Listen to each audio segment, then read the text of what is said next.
अंतरीची घेतो गोडी,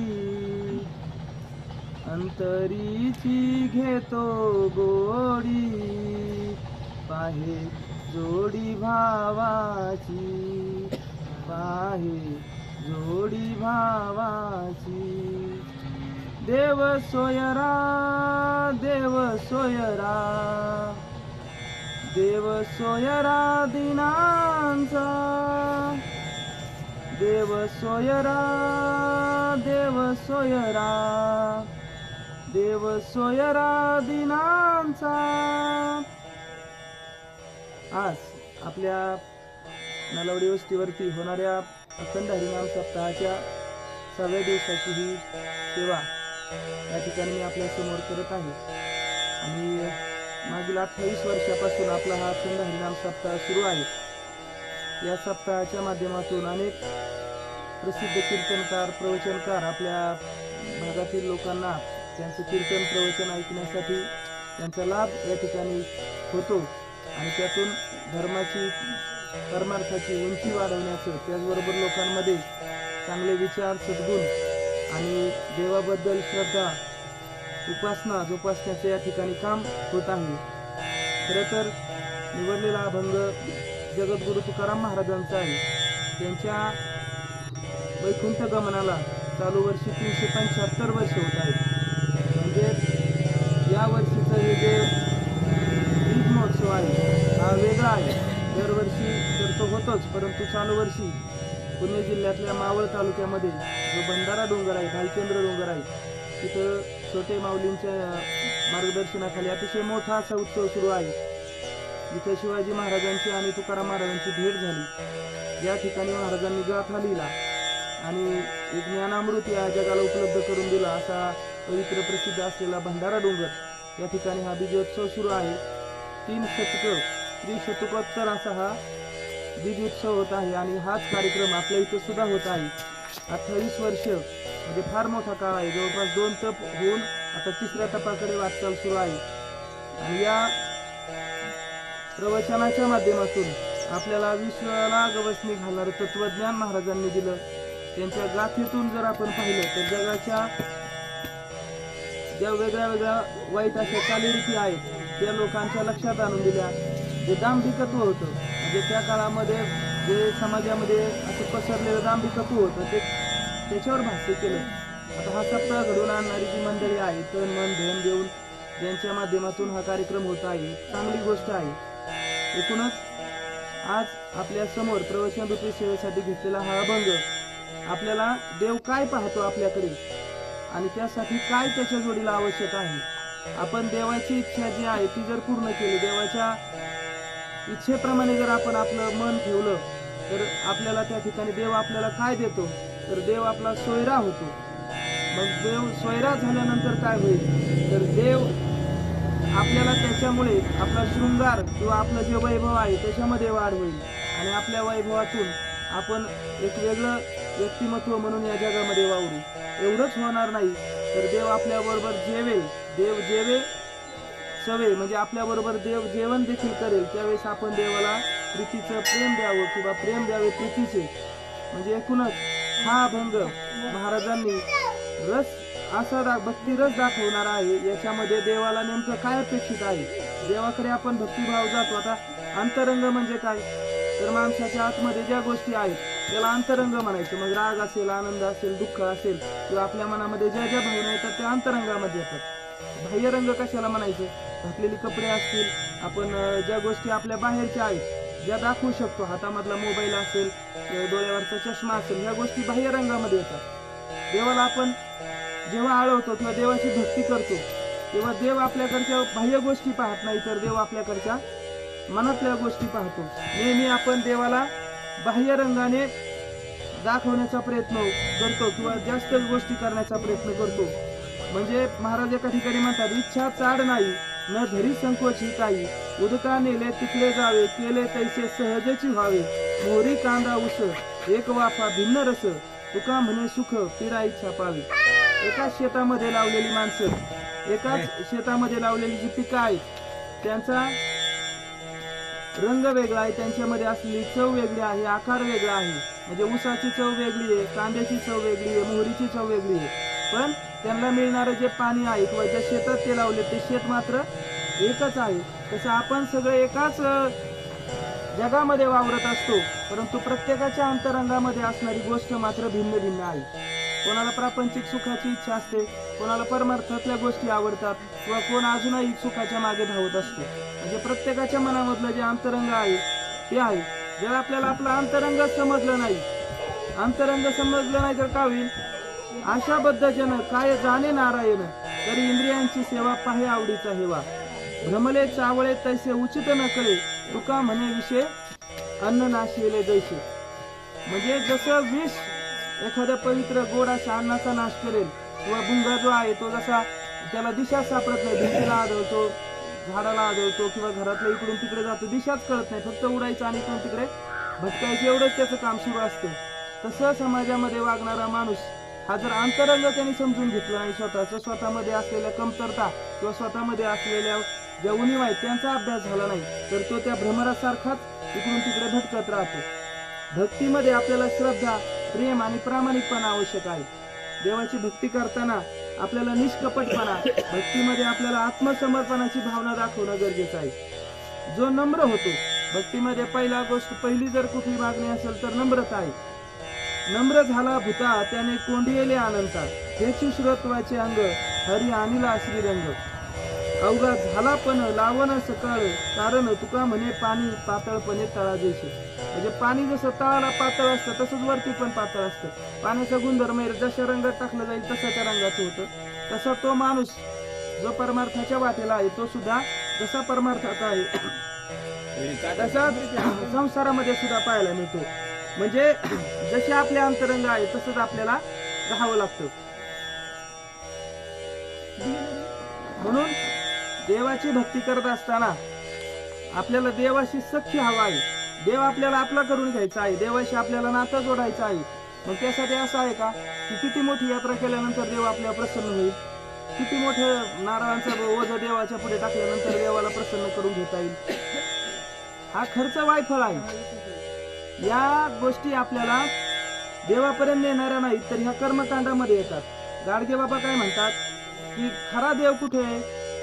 भुकेलेला अन्न द्या, तहानलेल्याला पाणी द्या, ज्याला कपडे नाहीत किंवा जो उघडा नागरा आहे त्याला वस्त्र द्या, ज्याला जी गरज आहे त्याला ते द्या. तिथेच तुमचं देवाचं सख्य जोडलं जाईल. आता क्षमतेपेक्षाही आपल्याला काही गोष्टी कराव्या लागतात. म्हणजे क्षमता नाही, आपण एखादं म्हणेल की माझ्याकडे गायन नाही, माझ्याकडे अभंग पाठ नाही, मला हे येत नाही ते येत नाही, पण त्याच्या मनामध्ये जर भाव चांगला असेल, त्याच्या मनामध्ये श्रद्धा कठोर असेल, श्रद्धा जर चांगल्या पद्धतीची असेल तर तो देवापर्यंत जाऊ शकतो. याच्यावर एक दृष्टांत आहे. एका जंगलाला आग लागलेली असते, सगळं जंगल आगीच्या भक्ष्यस्थानी पडलेलं असतं, सगळी झाडं वेली त्या आगीने अशी अगदी वेढलेली असतात. सगळे प्राणी जीवाचा बचाव करण्यासाठी जंगलातून इकडे तिकडे पळत निघालेले असतात, सैरावैरा पळत असतात. आणि अशात एका झाडावर बसलेलं कबूतर ते पाहतं, बाजूला असलेल्या डबक्यामधून चोचीमध्ये पाणी भरतं आणि नेऊन त्या चोचीतलं पाणी त्या जाळामध्ये टाकतं, आगीमध्ये टाकतं. बऱ्याच वेळानंतर ती आग आपली आप त्या ठिकाणी थांबते आणि थांबल्यानंतर ते थकलं भागलेलं कबूतर एका झाडाखावर जाऊन आराम करण्यासाठी बसतं. तिथे असलेला तो जो खालचा एक दुसरा पक्षी आहे, कावळा आहे, तो त्याला म्हणतो, अरे काय बावळट आहेस तू, एवढी मोठी आग लागलेली आहे, एवढं सगळं जंगल आगीनं होरपळतंय आणि तुझ्या एवढ्या चोचीतल्या पाण्याने काय होणार आहे, तरी तू विझवण्याचा प्रयत्न करतोयस. त्यावेळेस त्या कबुतराने जे उत्तर दिलं ते खूप महत्वाचं आहे. की कबूतर म्हणालं, मला माहिती आहे माझ्या चोचीतल्या एवढीशा पाण्याने ह्या आगीचं त्या ठिकाणी मी थांबू शकत नाही किंवा आग माझ्यामुळे थांबणार नाही, पण ते माझं घर आहे. या घरामध्ये ह्या झाडांनी मला सावली दिली, या झाडांची फळं मी खाल्ले, याचं वास्तव्य माझं झालेलं आहे. मग या सगळ्यांना आगीमध्ये जळत असताना मी पाहू शकत नाही, होता होईल तेवढा प्रयत्न मी करतो आहे. आणि म्हणून मग मी हा प्रयत्न केलाय. या जंगलाचा इतिहास जेव्हा लिहिला जाईल तेव्हा माझं नाव हे आग लावणाऱ्यांमध्ये नाही असणार, तर आग विझवणाऱ्यांमध्ये असेल. म्हणजे परमार्थामध्ये आपली क्षमता काय आहे हे कधी कधी न पाहता आपला भाव काय आहे हे समजून घेणं गरजेचं आहे. देव आपला मित्र होतो, सज्जन मित्र होतो. जसं आरशामध्ये पाहिल्यानंतर आपली प्रतिमा आपल्याला स्वच्छ दिसते, आपण कसे आहोत, आपल्या चेहऱ्यावर कुठे काय आहे का, कपड्यावर कुठे काय आहे का, आरसा जसं दाखवतो तसं देवाशी आपलं जर सख्य झालं, नातं आपलं जोडलं गेलं, तर आपल्याला देव आहे त्या गोष्टी आहे तशा दाखवतो, सगळे संकल्प आपले पूर्ण व्हायला मदत करतो.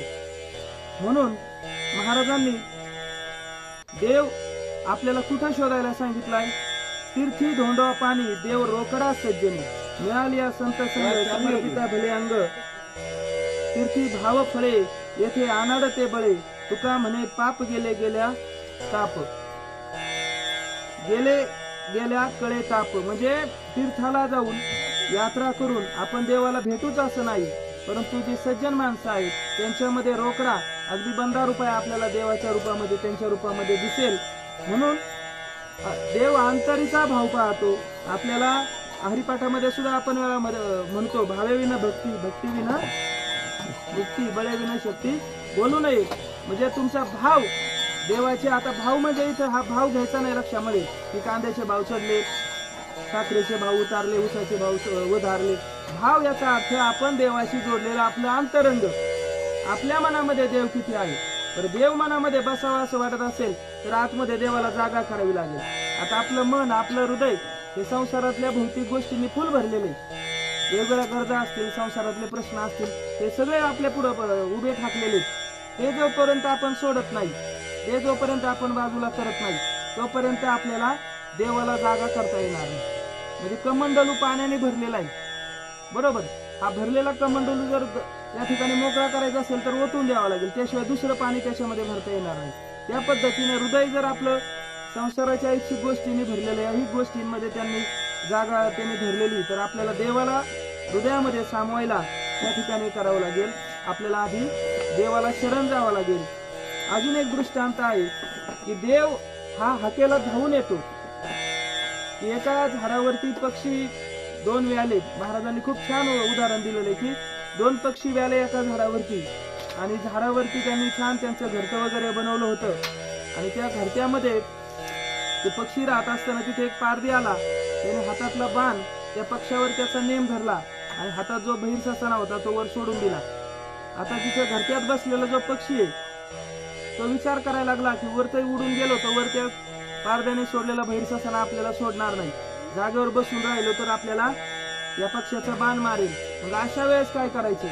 तर त्यावेळेस त्या पक्षाने पांडुरंग परमात्म्याला हाक दिली, देवाचं मनापासून नामस्मरण केलं, देवाला हाक दिली, आणि गरुडावरी बैसोनी माझा कैवारी आला. या पद्धतीने पांडुरंग परमात्मा त्या ठिकाणी सर्परूप घेतला, म्हणजे सापाचं रूप घेतलं, सर्पाचं रूप घेतलं, आणि येऊन त्या पारद्याला दंश केला. पारद्याला दंश केल्यानंतर पारधी मृत होऊन खाली पडला. त्याच्या हातातला बाण जो आहे तो वरच्या उडणाऱ्या पक्षाला, त्या बहिर्ससाण्याला लागला आणि पक्षाचा जीव वाचला. दृष्टांत असा आहे की भाव जर परमेश्वराच्या पायी असेल, भाव जर परमेश्वराच्या चरणाशी असेल तर तो आपल्याला कोणत्याही संकटातून तारून नेईल, आपल्या कुठल्याही अडचणीवरती तो मार्ग दाखवेल. संत सावतामाळ्यांना शेतामध्ये काम करत असताना देव दिसत होता. कांदा मुळा भाजी अवघी विठाई माझी, म्हणजे शेतातली जी पिकं आहेत त्याच्यामध्ये त्यांनी विठ्ठल पाहिला.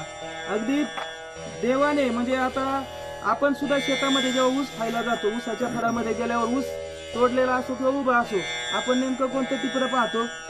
जे खायला गोड लागेल, जे सोलायला सोपं जाईल. मग देव सुद्धा भक्ताकडे कोणत्या पाहत असेल बरं? ज्याची श्रद्धा खरी आहे, ज्याच्या मनात अंतरंगात देव बसलेला आहे, तोच भक्त देवाला आवडत असेल. असाच प्रसंग आहे की श्रीकृष्ण परमात्मा आणि त्या ठिकाणी रुक्मिणी आणि सत्यभामा अशी बसले होते, आणि बसल्या बसल्या सत्यभामा आईसाहेबांनी विचारलं, का हो देवा, तुम्हाला आमच्या दोघीपैकी कोण आवडतं? तुम्हाला मी किती आवडते? त्यावर श्रीकृष्ण म्हणाले की सत्यभामा देवी, तुम्ही साखरेसारख्या गोड आहात. काय म्हणले महाराज? की तुम्ही साखरेसारख्या गोड आहात. मग आता एकीचं कौतुक केल्यावर दुसरीला राग येणारच. मग हे ऐकलं रुक्मिणी आईसाहेबांनी. त्यांना वाटलं की देवाचं प्रेम जास्त सत्यभामा आईसाहेबावरतीच आहे. काही दिवसांनी कुंती आत्या त्यांच्या तिथे आल्या, आणि आल्यानंतर देवांनी सांगितलं की आजच्या स्वयंपाकामध्ये मीठ टाकायचं नाही, आजचा जो स्वयंपाक आहे तो कसा करायचा? मिठाशिवायच करायचा. मग रुक्मिणी आईसाहेब म्हणले की सांगा देवा, तुम्हाला मी किती आवडते? तर रुक्मिणी आईसाहेब म्हणले, मी श्रीकृष्ण म्हणाले की तुम्ही मला मिठा इतक्या प्रिय आहात. मग सांगण्याचा भाव असा की जेवण जेव्हा मिठाशिवाय केलं, जेवताना लक्षात आलं की अरे ह्या मिठाशिवाय या जेवणाला चवच नाही. मग त्यावेळेस स्पष्टीकरण देण्यात आलं की साखर जरी गोड असली तरी मिठापेक्षा नाही, मीठ हे तेवढंच महत्वाचं आहे. म्हणजे देव त्या भक्ताच्या शोधात असतो जो त्याला आवडतो, जो त्याला प्रिय आहे. आणि देवाच्या भक्तीमध्ये प्रेम असणं गरजेचं आहे.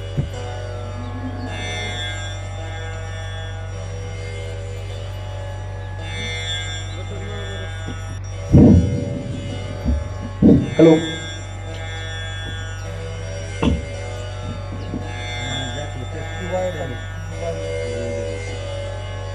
म्हणून श्रीकृष्णांनी त्या ठिकाणी स्पष्टीकरण दिलं की जीवनामध्ये साखर जरी गोड असली तरी मीठही तेवढं महत्वाचं आहे.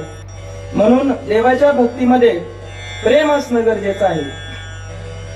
भक्ती प्रेमा विना ज्ञान नको देवा, भक्ती प्रेमा विना ज्ञान नको देवा, प्रेम सुख देई, प्रेम सुख देई. म्हणजे भक्तीमध्ये प्रेम नसेल तर ती भक्ती सुख देणार नाही, ती भक्ती देवाला त्या ठिकाणी प्राप्त होणार नाही. म्हणून खरी भावरूप भक्ती जर कोणती असेल, करावी ती पूजा मनेची उत्तम, लौकिकाचे काम काय असे, कळावे तशी कळे अंतरीचे, कारण ते साचे साच अंगी, अतिशय अंती लाभ किंवा घात, फळ देते बीज ऐसे, तुका म्हणे राहे जाणे समाधान, ऐसे ते भजन पार पाडी. ज्या भजनातून आपल्याला समाधान भेटेल, ज्या भक्तीतून आपला मन आनंदी होईल, अशाच भक्तीला आपण या ठिकाणी करणं गरजेचं आहे. देवाला हीच भक्ती आवडते. म्हणून भाव नसलेली, ज्याच्यामध्ये भक्ती मध्ये भाव नाही, अशी भक्ती कामाची नाही. आता असाच एक अजून प्रसंग आहे की महाराजांचं कीर्तन सुरू होतं आणि एक बकऱ्या वळणारा त्या ठिकाणी ते कीर्तन ऐकायला आला. त्याचा बोकड हरवला होता आणि तो शोधत शोधत गावामध्ये आला. तिथे कीर्तन सुरू होतं. कीर्तनाला बसला आणि महाराजांनी वर्णन करायला सुरू केलं की माणसाचे, महाराज अगदी दाढीवाले महाराज होते, महाराजांची दाढी अशी हलायची. ती महाराजांची दाढी हल्ली की त्याला वाटायचं माझ्या बोकडाची बी अशी दाढी होती. महाराजांनी सांगितलं माया आणि ब्रह्म ही दोन माणसाच्या महत्वाच्या गोष्टी आहेत. महाराजांनी अशी दोन बोट केली की त्याला वाटलं माझ्या आई बोकडाची अशी दोन टोकदार शिंगे होती, म्हणजे शिंग आठवली त्याला. महाराजांनी पुढे वर्णन करताना सांगितलं की 4 वेद आहेत आणि त्याच्यामध्ये मानवी जीवनाचं सगळं सार आहे. 4 बोट वरती केली की त्याला त्याचे 4 पाय आठवायला लागले. आता हे सगळं वर्णन ऐकून तो अगदी रडायला लागला. त्याच्या मनामध्ये अगदी भाव दाटून आला. बाकीची बघणारी माणसं म्हणायची अरे रे काय भाविक माणूस आहे, महाराजांचं एवढं वर्णन त्याला आवडतंय. तो अगदी मनापासून रडायला लागलाय, डोळ्यात पाणी आलंय त्याच्या. सगळं झालं. आता इथं पुन्हा वर्णन आलेलं आहे की मनातला भाव लपून राहत नाही. देवापाशी कोणी कशा भावाने गेलं हे देवाला कळतं, आपल्याला जरी नाही लक्षात आलं. शेवटी अंतरंगातलं बाहेर आलं. तो म्हटला हो महाराजांना पाहिल्यावर मला माझ्या बकऱ्याची दाढी आठवली, त्यांनी 2 बोट दाखवल्यावर मला शिंग आठवली, 4 पाय आठवले आणि बियाचा तो बोकड होता. त्याच्यामुळे माझा सगळा तोटा झालेला आहे, अभंग आहे त्याच्यावरती. म्हणजे सांगायचा भाग असा की भक्ती ही भावाशिवाय फळणार नाही, भावाशिवाय त्या ठिकाणी तिला स्वरूप प्राप्त होणार नाही. म्हणून भक्ती कुठलीही करा. भक्तीचे 8 प्रकार प्रल्हाद यांना सांगितलेले की श्रवण, कीर्तन, स्मरण, नाम कीर्तन, त्याचबरोबर आत्मनिवेदन, दास्य, सख्य. या कुठल्याही भक्ती प्रकारामध्ये तुम्ही देवाशी नातं जोडा. ती जर भक्ती सकामता त्याच्यामध्ये असेल, सकामता म्हणजे काहीतरी इच्छा मनात ठेवून देवा 11 नारळ वाहिनी एवढं एवढं काम होऊ दे, ही सकामता असेल तर देवाला आवडणार नाही. दांभिकता असेल, दांभिकता म्हणजे फक्त सोहळं आपणच स्वतःमध्ये त्या ठिकाणी वेगळ्या पद्धतीने दाखवायचं किंवा दंभ इतरांना विचारात न घेता आपलाच मोठेपणा गाजवायचं, ती दंभ त्या ठिकाणी चालत नाही. आणि व्यभिचार, एकाच वेळी अनेक देवांना स्मरायचं. म्हणजे आपण तर वारानुसार देवांना, आता वर्णन तुम्ही ऐकलं असेल, सोमवारपासून रविवारपर्यंत देव असतात, तर तेही चालत नाही. आणि पापाचं सहचार्य. एका बाजूला भक्ती करायची आणि दुसऱ्या बाजूला म्हणायचं की त्या भक्तीतून येणारं फळ हे चुकीच्या कामासाठी, म्हणजे हेही चालत नाही. म्हणून भक्तीमध्ये भाव हाच एक महत्वाची गोष्ट आहे. देवाला जोपर्यंत आपण जोडले जात नाही, देवाशी आपलं भावविश्व जोडलं जात नाही. मी अगदी सकाळी चिंतन करत होते त्यावेळेस मला आठवलं की जी लोक देवाशी जोडलेले बघा, सकाळी उठल्या उठल्या मनामध्ये त्यांच्या रामकृष्ण हरी येतं. आंघोळीला गेलं की लगेच आपण देवाचंच नामस्मरण करतो, हर हर महादेव वगैरे आपल्या मुखातून लगेच बाहेर पडतं. जेवणाच्या वेळी सुद्धा वदनी कवळ घेतात, देवाला आपण घास वगैरे ठेवतो. दुपारच्या जेवणाच्या वेळी कसं, प्रातःसमय हरिपाठ होतो. त्यानंतर सायंकाळी मुलं शुभम करोती म्हणतात. झोपताना सुद्धा लगेच शेतामध्ये कुठलं काम करायचं असेल तरी हर हर महादेव म्हणून किंवा देवाला नामस्मरण करून आपण बोला पुंडलिक गौरदेव करून सुरू करतो. रात्री झोपताना सुद्धा आपल्या मुखातून अनाहूतपणे, म्हणजे देव एवढा आपल्या हृदयाला चिटकलेला असतो की आपण कुठल्याही प्रसंगामध्ये क्षणामध्ये त्याला विसरत नाही. आणि हीच खरी भक्ती आहे. म्हणजे चालता बोलता पांडुरंग, तुम्ही काही करा तुमच्या मनातून. आणि असं आहे, खादल्याची गोडी देखल्याशी नाही, भार धनवाही मजुरीचे. जसं एखादा पदार्थ आपण दुकानामध्ये पाहतो, फक्त लांबून म्हणायचं अरे वा गुलाबजाम किती छान आहे, पण त्याची चव कधी कळेल?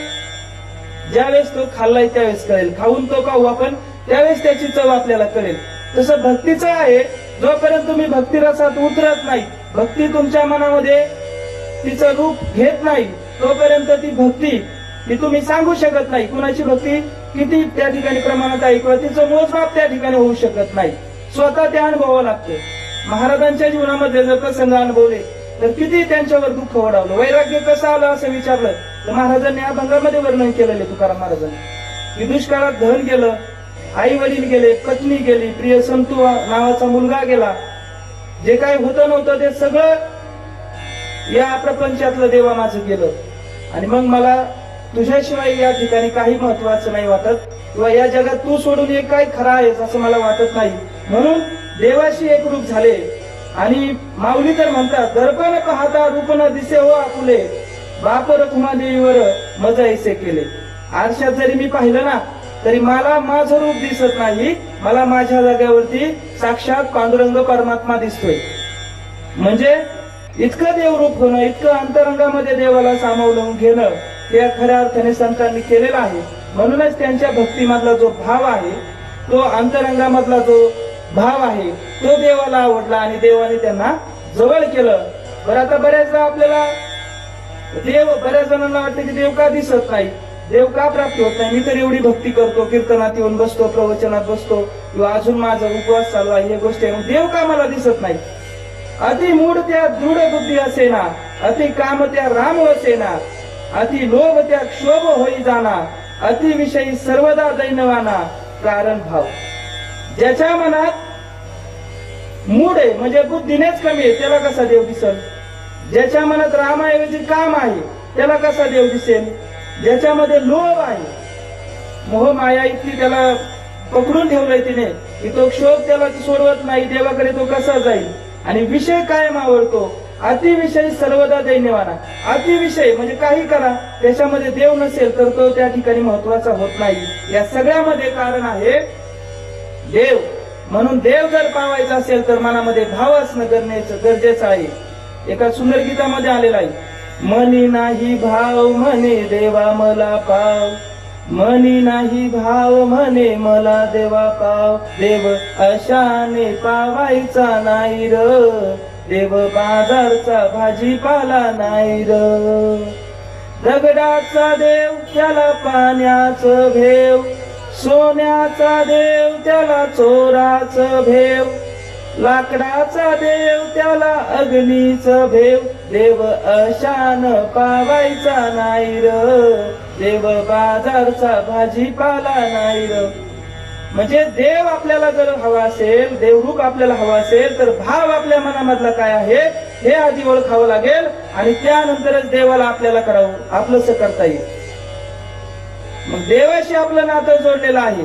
आता जसं भक्त येणारे वेगवेगळे, मंदिरातला देव एकच आहे. देव कसा आहे, देव दगडाचा, भक्त तो मेनाचा. उन्हाळा पावसाळा हिवाळा देवाच्या रूपात काय बदल होतोय का?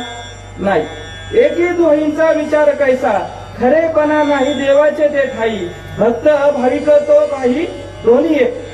भक्ती करणाराही देवाला तसाच दिसतो आणि न करणाराही तसाच दिसतो. एका जनार्दनी ऐसे देव भक्तपण, निलाजरे जाणो भयंता. म्हणजे मंदिरात टाळ्या वाजवणारे बी सारखेच आणि हे करणारे बी सारखेच. मग इथं रूपाचा विचार आहे. आता आपण आपल्या बऱ्याचदा सोयीने माणूस गोष्टी करत असतो, देवाच्या भक्तीमध्ये सोयीनुसार वागत असतो. मायकल जॅक्सन नावाचा एक खूप मोठा नृत्य आविष्कार करणारा माणूस होता अमेरिकेचा, आणि तो स्वतःच्या गोष्टी बदलू इच्छित होता. देवाच्या नियंत्रणात न राहता आपलं स्वतःचं जीवन 150 वर्ष त्याला करायचं होतं, 150 वर्ष आयुष्य जगायचं होतं. मग 150 वर्ष जगायचं, त्यासाठी त्याने वेगवेगळे ऑपरेशन केले. कातडीचा रंग बदलला, त्याच्याबरोबर अंगरक्षकांचा फौजफाटा असायचा, त्याच्याबरोबर म्हणजे कोणाला भेटायचं म्हणलं तरी हातामध्ये मोजे वगैरे असं घालूनच भेटायचा. शेवट 51 वर्षी त्याने या जगाचा निरोप घेतला. सांगण्याचं तात्पर्य असं की आपल्या नियंत्रणामध्ये काही गोष्टी नसतात, देवाच्या नियंत्रणामध्ये ज्या गोष्टी आहेत. संत काय म्हणतात, वसुदैव कुटुंबकम, हे विश्वाचे आमचे घर. या जगालाच ते आपलं घर मानतात आणि त्याच्यानुसार जगामध्ये व्यवहार करतात आणि देव त्याच्यामुळे त्यांच्यापर्यंत येतो. भावना शुद्ध असणं म्हणजे की आपण जलस्थळी काष्टी पाशाणी देवाचं अस्तित्व आहे असं म्हणतो, त्याच्याशिवाय झाडाचं पानही हलत नाही. आणि या परमात्म्याला आपण जेव्हा प्रसन्न करू इच्छितो त्यावेळेस आपल्या मनामधला भाव हा नितळ असा देवाला वाहिलेला असावा, कुठलाही इतर गोष्ट असू नये. म्हणून कोण कहते है भगवान आते नहीं, तुम मीरा की तरह बुलाते नहीं. कौन कहते हैं भगवान खाते नहीं, तुम यशोदा की तरह खिलाते नहीं. अच्युतम केशवम कृष्ण दामोदरम, राम नारायणम जानकी वल्लभम. संत मीराबाईंनी हाक दिली. पांडुरंग परमात्मा, श्रीकृष्ण परमात्मा त्यांच्या मदतीला धावून आला.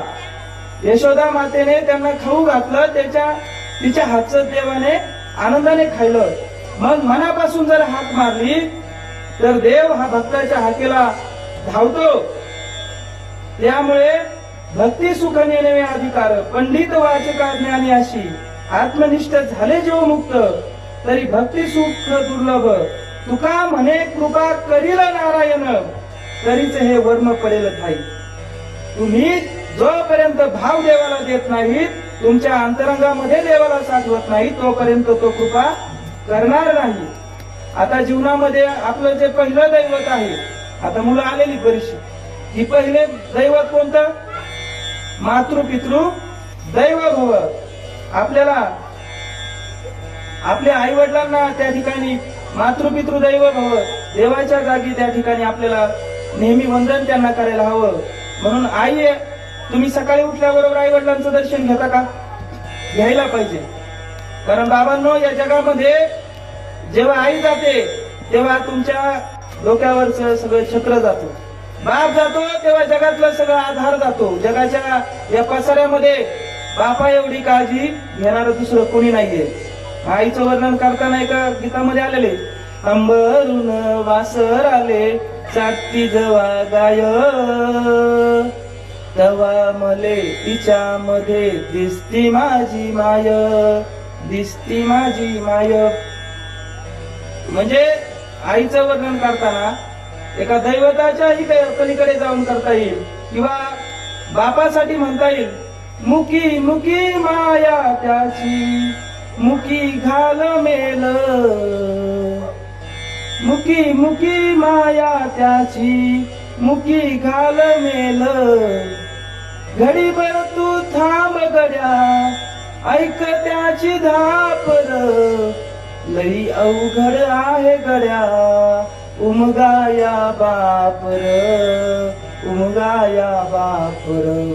आपल्या जीवनामध्ये सगळे कष्ट, सगळ्या अडचणी सहन करून मुलाबाळांसाठी झिजणारा जिजू जिजू संसाराचा गाडा हा पदोपदी जेव्हा आपण वडील होतो, मुलं होतात, तेव्हा सगळा आपला जो भाव आहे तो आपण मुलांसाठी खर्च करतो, मुलांसाठी वापरतो. देवावर जर भक्तीतून ऋण चढवलं, देवाला ऋणामध्ये आपण जर अडकवलं ना, आई वडिलांना जसं आपली मुलं मोठी व्हावीत, त्यांचं कल्याण व्हावं, त्यांनी स्वतःच्या पायावर उभा राहावं, चांगलं काम करावं, चांगलं नाव करावं, ही अपेक्षा असते ना. तसंच देवालाही वाटतं माझ्या भक्ताने त्याच्या जीवनामध्ये यशस्वी व्हावं, त्याच्या जीवनामध्ये आनंदाने राहावं. मग देवावर जर आपल्याला ऋण चढवायचं असेल तर मनापासून भक्तिभाव त्या ठिकाणी ठेवावा लागेल. देवामुळं आपण घडतो, भक्त घडतो, आणि जेव्हा देवाची कृपा दृष्टी आपल्यावरती होते. मग उदाहरण आपण पाहतो बरीचशी, की राक्षस कुळात जन्मलेला भक्त प्रल्हाद देवाने तारला. द्रौपदीच्या वस्त्र हरणावेळी त्या ठिकाणी सगळी सभा शांत होती, पण देव मदतीला धावून आला. प्रभू श्रीरामांच्या वनवासामध्ये 14 वर्ष वनवास भेटला होता, पण भरताला राज्य मिळालं दादा, पण भरत त्या ठिकाणी राजा झाला नाही. प्रेम भावाचं त्यांनी राखलं आणि फक्त पादुकांची पूजा करत 14 वर्ष त्याने राज्यकारभार केला. म्हणजे भाव ज्या ठिकाणी आहे त्या ठिकाणी लालसा नसते. या जगातल्या एक गोष्टी कमी महत्वाच्या वाटतात. म्हणून कानोपात्रा किंवा दुर्योधन यांचा भाव, कानोपात्र हरणेचे पाडच व्याघ्रे धरलिया तैसे मज लागी झालिया देवा. देवाला शरण आलेली कानोपात्रा सुद्धा तिचाही उद्धार देवाने केला, आणि त्या भक्तीमुळेच, त्या भावामुळेच त्यांचा त्या ठिकाणी उद्धार झाला. आता आपल्या भक्तीच्या जोरावरती देवाला काकुलती सुद्धा आणणारी आहे. संत मंडळी अशी आहेत की सोहम शब्दांचा मारा केला, विठ्ठल काकुलती आला. जनाबाईंनी खूप छान वर्णन केलेलं आहे की सोहम शब्दांचा, मनातलं जे काही दुःख असेल, सुख असेल, ते सगळं देवाला सांगितलं, आणि हे सगळं ऐकून देव सुद्धा काकुलती आला. आता जेव्हा नावलौकिक होतो, भक्ती करताना बऱ्याचदा दंभ होतो, अहंकार होतो, काही चुका होतात, काय होतं त्यावेळेस मग माणसं, तुकाराम महाराजांना हे कळलेलं नाही. आम्ही तर फार साधी माणसं आहोत. ही महाराजांची ख्याती त्या पूर्ण परिसरामध्ये पसरली. महाराजांचे अभंग लोकांना मुखोद्गत झाले, म्हणजे पाठ झाले. आणि मग दुसरी त्या ठिकाणी जी त्यांना न मारणारी माणसं होती, त्यांनी एका स्त्रीला अगदी सुंदर असा अलंकार परिधान करून त्या महाराजांचा मनोभंग करायला पाठवलं. तेव्हा महाराजांनी मनामध्ये जे भाव आले ते त्या तिच्या समोर सांगितले. जाई ओ माते तू न करी सायास, जाई ओ माते तू न करी सायास, आम्ही विष्णुदास तैसे नाही, आम्ही विष्णुदास तैसे नाही, जाई ओ माते. म्हणजे त्यांचा मनोभंग करणाऱ्या आलेल्या स्त्रीला सुद्धा, म्हणजे भक्तीमध्ये लीन असल्यानंतर अहिक सुख तुमच्या जवळ येत नाही. महाराजांना, छत्रपती शिवाजी महाराजांनी जेव्हा धन पाठवलं, उपहार पाठवला, अलंकार पाठवले, तेव्हा ते अलंकार महाराजांनी स्वीकारले नाहीत.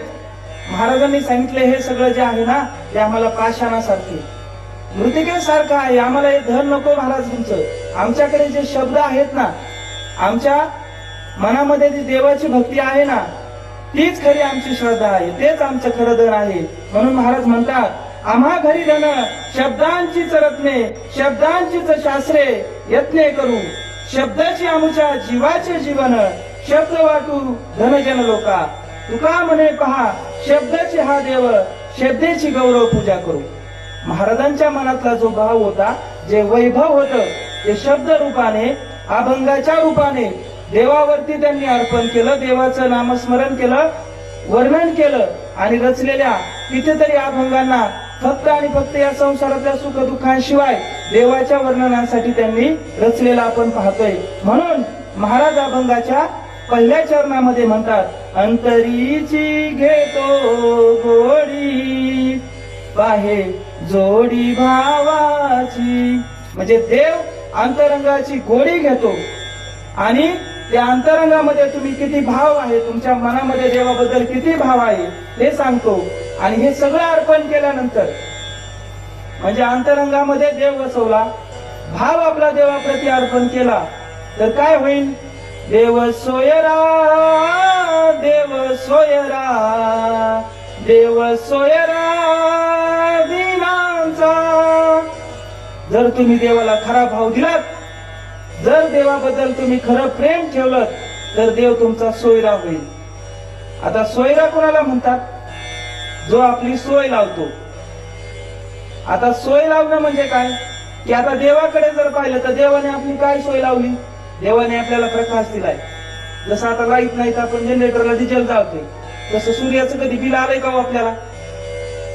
एसी लावतो, एसीचं बिल येतं, लावतो का? उजेड दिला, हवा दिली, म्हणजे देवाने जगण्यासाठी लागणारं सगळं आपल्याला मोफत उपलब्ध करून दिले. म्हणून देव आपला सोयरा झालेला आहे. मग आता इथं तीनदा म्हटले, देव सोयरा, देव सोयरा, देव सोयरा दिनांचा. तीनदा म्हटल्यानंतर काय होतं? आदर. नाकियाचा मोती ठेवी गहाण, राखी जावयाचा मान. जावई बापू घरी आले की इथं बसा, इथं बसा, इथं बसा, तीनदा म्हणतात सासूबाई. का बरं? कारण आदर. दुसरं काय? निश्चय. कसा निश्चय? स्वराज्यच नाही तर सुराज्य सुद्धा स्थापन करणार, हे छत्रपतींचं प्रतिज्ञा होती, म्हणजे निश्चय होता. म्हणजे तीनदा जेव्हा कोणती गोष्ट गोठवली जाते ना, तेव्हा ती निश्चित असते किंवा त्याच्यामध्ये आदर असतो. मग देव आपला सोयरा होईल, आपली काळजी घेईल. आपल्या अंतरंगामध्ये जर त्याच्याबद्दल खरा निस्पृह असा भाव असेल, तर त्यातून देव आपल्याला भेटेल. आणि म्हणून दिनांचा म्हणजे गरिबांचा. आता गरिबी म्हणजे फक्त हे समाजातलं गरीब, गाडी नाही, हे नाही, ते नाही, ही गरिबी नाही. हा, ज्याला समाधान नाही ना, म्हणजे ज्याला समाधान नाही, ज्याच्या जीवनात आनंद नाही, तो आजच्या काळात खरा गरीब आहे. जर कधी काय जर मोजमाप घ्यायचं वेळ आलं ना, की पूर्वी माणसं म्हणायची बा ह्याच्याकडे गाडी आहे, बंगला आहे, आमकय तमकय जमकय, तो खूप गावातला श्रीमंत नावाजलेला माणूस आहे. आता हे श्रीमंतीचं माप राहिलं नाही. आता श्रीमंती कशात मोजतात? पडल्यावर झोप येते का? समाधान तुम्हाला किती आहे, जगण्यामध्ये आनंद किती आहे, याच्यावर तुमच्या जीवनाचं खऱ्या अर्थाने मोजमाप होतं. म्हणून काम, क्रोध, मत्सर हे कसलेही षड्रिपू आपल्यामध्ये न राहता आपण आनंदाने वाटचाल करतो, तेव्हा खऱ्या अर्थाने आपलं जीवन चांगल्या पद्धतीने सुरू असतं. म्हणून देव सोयरा होईल, आपली सोय करील. देवाने आपल्याला सगळं काही दिलेलं आहे, त्याच्यामध्ये आनंद मानून आपण जगायला हवं आणि आपल्या जीवनामध्ये एक चांगल्या मार्गावरती वाटचाल करायला हवी.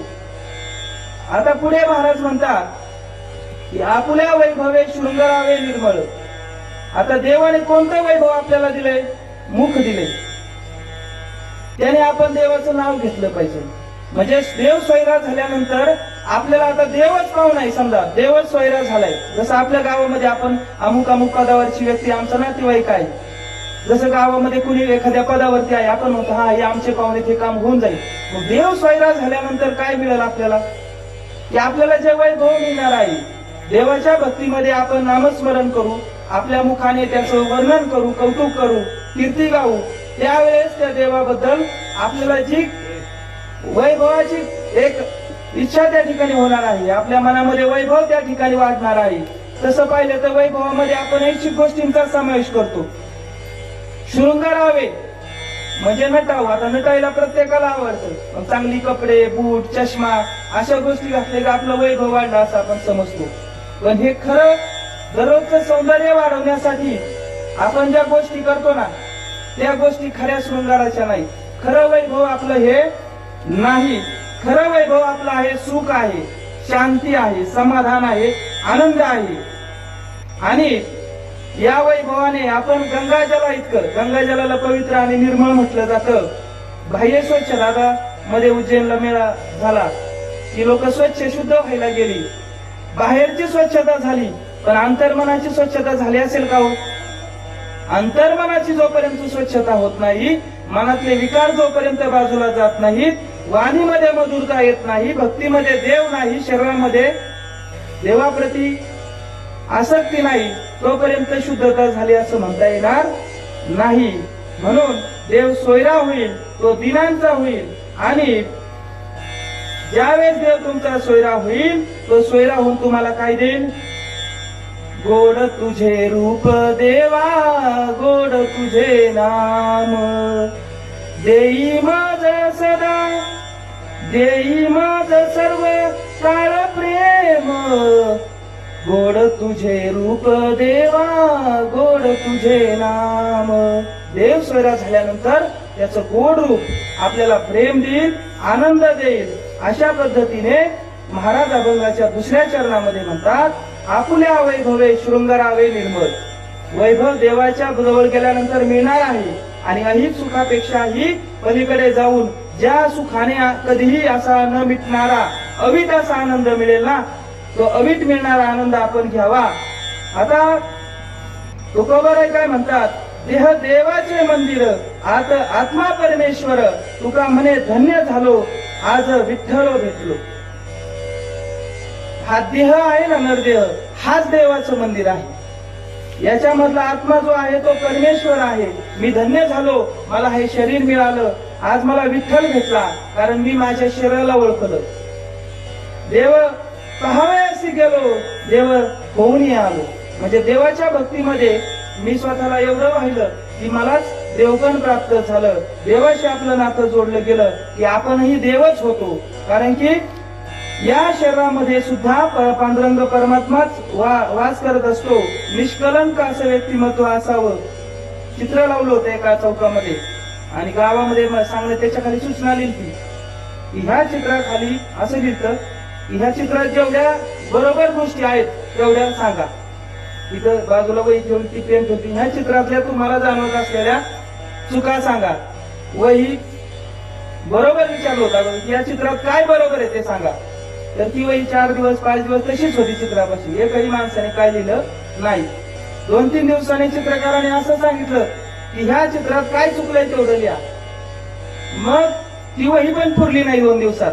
हे इकडं असं झालंय, ते तिकडं तसं झालंय, असं झालंय, असं चुका त्या ठिकाणी सगळ्यांनी सांगितल्या. म्हणजे सांगण्याचा भाग असा की भाव आपला खरा आहे, आपल्या अंतरंगामध्ये पांडुरंग आहे.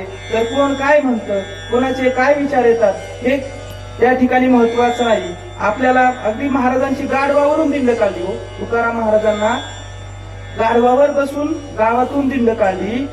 जेव्हा दिंड पूर्ण होऊन जेव्हा लोक घरी जायला लागले, आऊसाहेब आले आणि त्या लोकांना ओरडल्या, तेव्हा महाराज म्हणतात यांचा काही दोष नाही. अगं मी एका गाढवावर बसून चाललो होतो, ती बाकीची मंडळी रखरखत्या उन्हात चालली होती, त्यांच्या पायाला फोड आले असतील.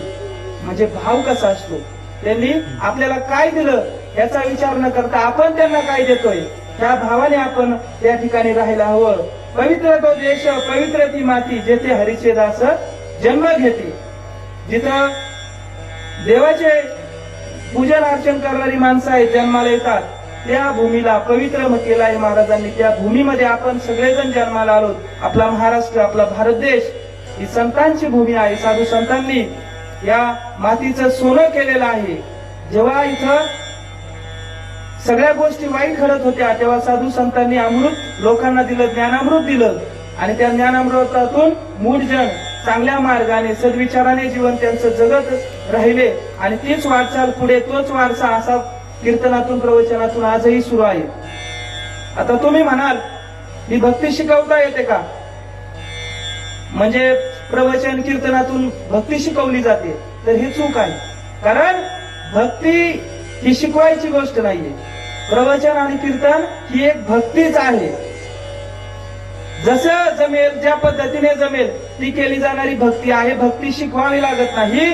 शेतामध्ये जसं पीक उगवायला आहे ना, त्या जमिनीमध्ये उष्णता लागते आणि थोडासा पाण्याचा ओलावा लागतो आणि त्या दोन्हीच्या संयोगातून पीक उगवतं. तसं माणसाच्या मनामध्ये भक्ती उमलायला गुरुचा आशीर्वाद लागतो, थोडस संसारातलं वैराग्य लागतं. संसारातून माणूस थोडासा तापला ना, दादांनी अभंग घेतला होता, मग तो भक्ती मार्गाकडे येतो. आणि गुरुची कृपा झाली, गुरुच्या मायेचा ओलावा भेटला की त्या ठिकाणी त्याच्या मनामध्ये भक्तीचं फूल उमलतं. म्हणून आपण भक्ती मार्गामध्ये चालणारे, देवाच्या बरोबरीने राहणारे, देवाच्या आश्रयामध्ये आपलं कल्याण करून घेणारे आहोत. जर आपण देवाच्या सानिध्यामध्ये राहिलो तर देव आपल्या बरोबर जेवण करेल. तुका म्हणे जेवे सवे, म्हणजे देव तुमच्या बरोबर जेवणही करेल. नामदेवरायांचं उदाहरण आहे की देवा हा नैवेद्य खातोस की पायरीवर डोकं आपटून प्राण देऊ. देवाला जेव्हा निर्वाणीचं ऐकवलं तर नामदेवांचा तो गोड प्रसाद सुद्धा देवाने घेतलेला आहे. म्हणजे देव तुमच्या बरोबर तेव्हाच प्रसन्न होईल. प्रेम द्यावे प्रीतीचे, तुम्ही देवाशी प्रेमाने वागायला हवं, प्रेमाने तुम्हाला राहावं लागेल. माणसामध्ये देव आहे, तो फक्त ओळखता आला पाहिजे. देही असोनिया देव वृथा फिरतो निर्देव, देव आहे अंतर्यामी व्यर्थ हिंडे तीर्थगामी. नाभी मृगाचे कस्तुरी व्यर्थ हिंडे वनांतरी, साखरेचे मूळ ऊस तैसा देही देव दिसे. दुधी असतान वनित नेने तया मथित, तुका सांगे मूळ जना देही देव का पाहना. अहो कस्तुरी मृगाच्या नाभीमध्येच कस्तुरी असते, तरी ती जंगलामध्ये इकडून तिकडून कस्तुरी शोधायला जातं. साखर ऊसातच आहे, पण ती शोधायला आपण वेगळा प्रकार पाहतो. दुधामध्येच दही आहे, ताक आहे, लोणी आहे, तूप आहे, बाकीचं सगळं आहे, पण त्या दुधाला किती मथुत आहे, किती उष्णता देत आहे, किती प्रक्रिया करताय. तसं मनुष्याच्या जीवनामध्ये तो किती अट्टहास करतोय भक्तीचा. देवाला भक्ती तीच आवडते, ज्याची थोर भक्ती आवडते देवा, हीच थोर भक्ती आवडते देवा. संकल्पावी माया संसाराची, संकल्पावी माया संसाराची. अहो देवालाही तीच भक्ती आवडते, ज्याच्यात ज्या भक्तीमध्ये संसाराची माया संकल्पित केलेली आहे. आपल्यामध्येच सगळं आहे, तुम्ही स्वतःमध्येच त्या शोधा. म्हणून या आजच्या कलियुगामध्ये माणसाला जर समाधान आनंद हवा असेल तर देवाच्या सानिध्यामध्ये पांडुरंग परमात्म्याच्या आळवणीमध्ये स्वतःला त्या ठिकाणी जोडलं गेलं पाहिजे. आणि यातून आपण मग मी बऱ्याचदा आता वेळ आपल्याकडे संपत आलेला आहे तरी सुद्धा सांगत असतो की व्यसनी बनू नका. आपल्याकडे आसुरी आनंद नको, कृतज्ञता भावना नको, आपण अहंकाराने वागायला नको. आपल्यामध्ये जर देव आपल्याला हवा असेल तर आपण चांगल्याच गोष्टींचा अंगीकार करायला हवा, संतांचे विचार मनी धरायला हवेत आणि भजन कीर्तन किंवा ज्या गोष्टीमध्ये आनंद मिळतो त्याच गोष्टी करायला हव्यात. हे देह जो आहे ना आपल्याला मिळालेला हा भाड्याचा आहे महाराज. देह हा काळाचे धन कुबेराचे, इथं मनुष्याचं काय आहे. अहो एक दिवस सगळ्यांनाच या जगाचा निरोप घ्यायचा आहे, मग तोपर्यंत का भक्ती करू नये, का देवाच्या मार्गाने चालू नये. म्हणून उठा वेगी करा, धन हे काळाचे धन कुबेराचे, येथे मनुष्याचे काय आहे. तू ऐक ना ग बाई, तू ऐक ना ग बाई, संसार केला काही काही. घे घे घे हरिनाम घे, माया तू सोडून दे. हात लावूनी नशिबाला रडतो ठाई ठाई, या संसारा पायी, या संसारा पायी. हो हो तुम्ही म्हणसाल पोर सोर, हो तुम्ही म्हणसाल पोर सोर, हे तुमच्या मागचे चोर. माणूस मेल्यावर त्याच गावाबाहेर घर, माणूस मेल्यावर त्याच गावाबाहेर घर. घे घे घे हरिनाम घे, माया तू सोडून दे. तुम्ही म्हणसाल पैसा अडका, तुम्ही म्हणसाल पैसा अडका, माणूस मेल्यावर संगे एक मातीचा मडका. माणूस मेल्यावर संग एक मातीचा मडका. या संसारा पायी, या संसारा पायी. पिंगळा महाद्वारी बोली बोलत लेखा, पिंगळा महाद्वारी. महाराज किती छान वर्णन केलेलं आहे की आपण जोपर्यंत जिवंत आहोत तोपर्यंत एकमेकाशी प्रेमाने वागत नाही. कोणी बांधावरून भांडतंय, कोणी कशावरून भांडतंय, कशावरून आपल्या छोट्या छोट्या गोष्टीवरून भांडणं आपण करत असतो किंवा एकमेकांशी संगत. आता संगतीचं सुद्धा बऱ्याचदा आहे, तरुण मुलं आहेत की संगतीमध्ये आपल्या कोण पाहिजे. ढेकणाच्या संगे हिरा तो भंगला, ओढाळाच्या संगे सात्विक नासला, डाकाच्या संगती सोने झाले हिन, विषाने पक्वाने गोड कडू झाली. म्हणून जीवनामध्ये संगत महत्वाची आहे. जर तुम्हाला शेवट गोड हवा असेल ना, तर त्यासाठी संगत चांगली केली पाहिजे. संतांच्या संगतीमध्ये, संतांच्या विचारामध्ये आपण जेवढा वेळ घालू, त्यांचे विचार जेवढे अंगीकारू, तेवढा आपल्याला जीवनामध्ये आनंद मिळेल. म्हणून जीवन जगत असताना आपण नेहमी हा विचार करायला हवा की आपल्याला काही गोष्टी अशा मिळतात की ज्या पुन्हा पुन्हा आयुष्यामध्ये येत नाहीत. जाता जाता त्याच गोष्टी सांगतो की परत नाही. आई एकदा या जगातून गेली की परत नाही, वडील गेले परत नाहीत, तारुण्य वय झालं पुन्हा तुम्ही तारुण्यातून परत पुढे गेले मागे येता येणार नाही. भावाभावात शत्रू निर्माण करणाऱ्या 3 गोष्टी आहेत. संपत्ती, जमीन आणि पत्नी. 3 गोष्टींपासून नेहमी दूर राहिलं पाहिजे. चोरी, व्यसन आणि जुगार या 3 गोष्टी माणसाचं नुकसान करतात. या 3 गोष्टींचा नेहमी आदर केला पाहिजे. वडील, आयुष्यात वडिलांनी इतकं भरोशाचं कोणी नाही हो. तुम्ही अनुभवून पहा, तुम्हाला वडिलांशिवाय खरा मार्गदर्शक जगात कुणीही भेटणार नाही. आई, आईचा आदर केला पाहिजे. गुरु, जे ज्ञान देतात, ज्यांच्याकडून आपलं जीवन सुधारतं, त्यांचाही आपण आदर केला पाहिजे. 3 गोष्टी लोकांना देत चला. ज्ञान द्या, दान द्या, मान द्या. 3 गोष्टींची कधी चोरी होत नाही. ज्ञान, चारित्र्य आणि जिद्द. आणि 3 गोष्टी नेहमी आपल्या अंगी असल्या पाहिजे. ते म्हणजे नम्रता, सौजन्य आणि सुस्वभाव. आणि शेवटी या 3 गोष्टी कधी सांगून येत नाहीत. त्या म्हणजे आजार, वेळ आणि मृत्यू. कोण कधी जाईल, कोणाला कुठला आजार होईल, कोणावर कोणती वेळ येईल, हे सांगून आपल्याला माहित होत नाही. म्हणून आयुष्यामध्ये आपण जीवन जगत असताना मनामध्ये देवाचं नाव घ्यावं, नेहमी देवाला स्मरावं, अंतरंगामध्ये त्याची गोडी धरावी आणि या गोडी बरोबरच आपल्या भावाची जोडी त्या ठिकाणी द्यावी. मनापासून देवाला आळवावं. देवामध्ये आपण सर्वस्व पाहावं आणि स्वतःलाच देवरूप तुम्हाला झाल्याचा अनुभव येईल. देव सोयरा होईल. देव सोयरा झाल्यानंतर तुमच्या सगळ्या अडचणींवरती मात तो करण्यास मदत करेल. आणि असा सोयरा झालेला देव दिनांचा सोयरा होईल. आपल्या वैभवामध्ये आपण शृंगारलं पाहिजे. खरं समाधान, खरा आनंद हा आपलं वैभव आहे आणि या वैभवामध्ये आपण जीवनाचं सार्थक केलं पाहिजे. आणि निर्मळ गंगाजला इतकंच आपणही निर्मळ, आपलं कसलाही दाग, कसलाही जीवनामध्ये वाईट गोष्ट न घेऊन जाता. की अनेक वेळा सांगितलं होतं की काही गोष्टी शिल्लक ठेवू नयेत, जेणेकरून पुढच्या काही गोष्टी आपल्याला करण्याची वेळ येईल. म्हणून आपण शृंगारावे निर्मळ आणि देव तुमच्या बरोबर जेवेल, देवालाही तुमच्या बरोबर जेवायला आवडेल. अशा पद्धतीने देवाला प्रेम द्यावं प्रीतीचं, असा हा तुकोबारा यांचा 4 चरणांचा अभंग आहे. आज होळी आहे. भक्त प्रल्हादाला त्या ठिकाणी जीवे मारण्यासाठी त्या होलिका राक्षसिनीला आमंत्रित करण्यात आलं होतं आणि ती भक्त प्रल्हादाला मांडीवर घेऊन त्या होळीमध्ये बसली. तिला वर होता की अग्नी तिचं काही त्या ठिकाणी बिघडू शकत नव्हती, परंतु दैवी चमत्कार झाला आणि त्या होलिकेमध्ये त्या होलिकेचा नाश झाला.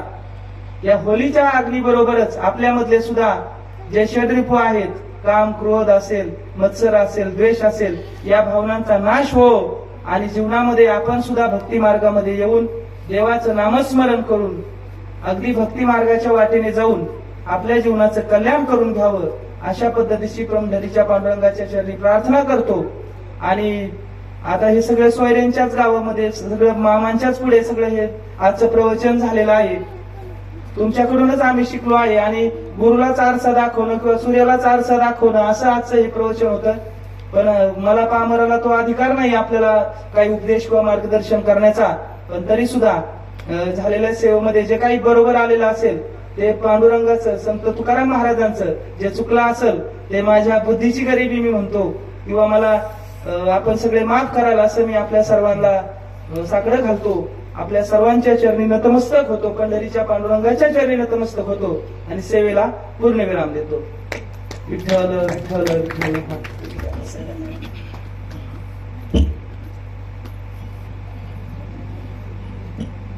आता विश्वात्मके देवे येणे वाग्यज्ञ तोसावे, तो सोनी मज द्यावे पसाय दान हे.